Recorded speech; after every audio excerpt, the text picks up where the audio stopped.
thiên trong tay, phun nổi thật năm sau bước vào về ngày. Vô số tập the art of living by ocean gọi tên.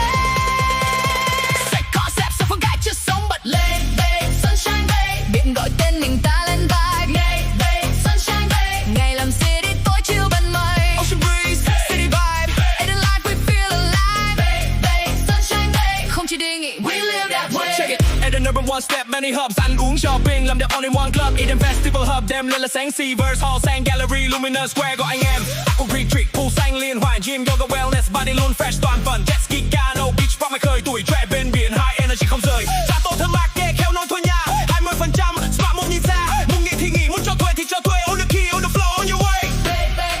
Sunshine babe, ta lên mù đó đây. Babe, Work hard, xong rồi chill this way.